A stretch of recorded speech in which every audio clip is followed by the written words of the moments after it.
Bonjour à tous, c'est la deuxième fois donc qu'il participe à Hit Story. Je suis ravi de le retrouver. Bonjour Benjamin Mocconi. Bonjour tout le monde. Alors j'ai choisi pour cette émission ton titre de 2014, Les Lumières. C'est un titre rempli d'énergie positive à ton image. Oui, c'est un petit rayon de soleil, ce titre, ça remonte maintenant à 4 ans, c'est bientôt 5. Ouais. Et une belle expérience, voilà, c'était une belle expérience surtout pour le tournage du clip en Belgique, je me souviens. Oui, où tu étais bien entouré, avec une amie je crois aussi. Oui, Noémie Garcia, Mhm. que j'avais rencontrée sur la comédie musicale Adam et Ève, Mhm. et qui maintenant est en tournée en Chine, je crois, avec Mozart. Ouais, et elle était venue m'aider pour l'organisation et en même temps elle avait tourné dans le clip. Mhm. Il est assez jazzy ce titre, un petit peu. Entraînant en tout cas. Il y a du jazz Ouais. parce que il y a des cuivres en fait dedans et c'est de la pop en fait, un pop jazz un peu frais, un peu léger. Ouais, j'avais voulu faire autre chose en fait dans la continuité de l'album qui était juste avant et j'étais vraiment super content de ce titre Mhm. et du chemin qu'il a fait depuis le temps. Ouais. Et même quand je le regarde encore à l'heure actuelle et que je le réécoute, je dis franchement on a bien bossé Mhm. et le clip est cool. Alors quel est le message véhiculé par cette chanson? C'est quelqu'un qui erre dans la rue et qui se pose quelques questions et qui trouve de la liberté dans ce qu'il fait et qui est complètement libre et bien dans sa peau et qui s'éclate. Et c'est un titre qui fait du bien. Mhm. Voilà. Tout à fait. Il est né facilement, ce titre.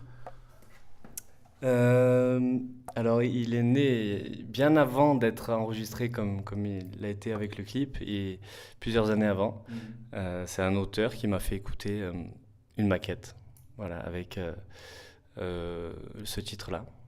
Et donc, je lui ai demandé si on pouvait travailler avec. Plusieurs années plus tard, et il a accepté. Donc, on a fait une collaboration en fait, et on a complètement réarrangé le titre, un petit peu les paroles aussi, et on est parti sur autre chose.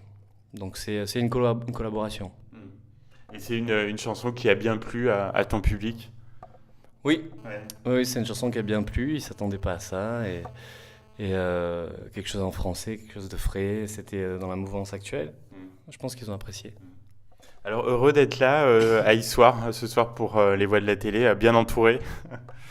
Ouais, super content de revenir dans le coin. Mhm. En plus avec mes potes, on va s'éclater sur scène. On a plein de chansons cool. Je connais le public ici, je sais que c'est assez chaleureux et bienveillant.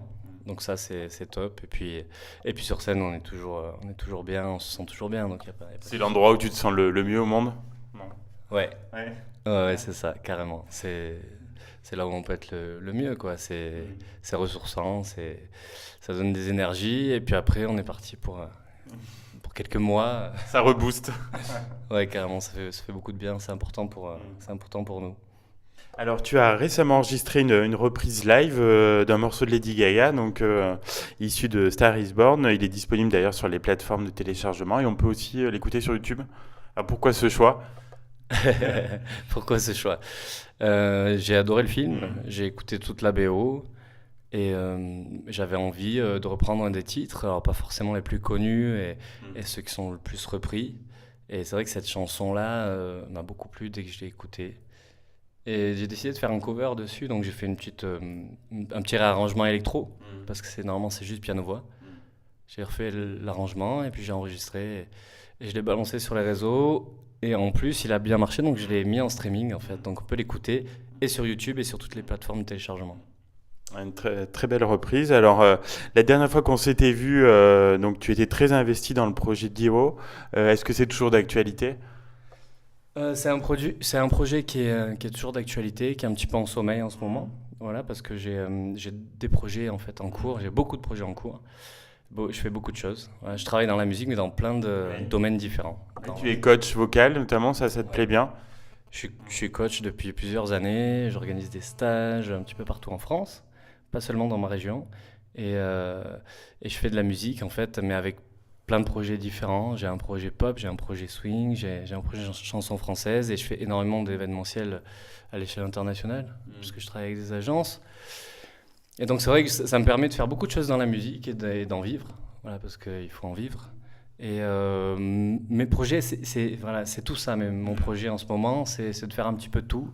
Et puis, j'étais dans l'idée de revenir à quelque chose un petit peu plus créatif Mhm. dans quelques mois. D'accord. Donc, qu'est-ce qu'on peut te souhaiter, oui, dans les prochaines semaines, tes envies, donc c'est ça, d'aller vers la création. Oui, Mhm. voilà, c'est de continuer à faire ce que j'aime dans la musique, de vivre plein de choses dans ce métier qui est passionnant et qui est assez vaste. Et puis de mettre un petit peu de moi dans tout ça et évidemment de recomposer à nouveau quelques titres et d'écrire ce que je fais hein, toujours. Mais après, il faut le support. Voilà. Eh ben, on suivra ça avec attention. Merci beaucoup, Benjamin Bocconi. Et puis, ben, on espère te revoir, hein, comme on dit jamais 203 dans l'émission. À bientôt alors. Avec plaisir. Merci à tous. À bientôt.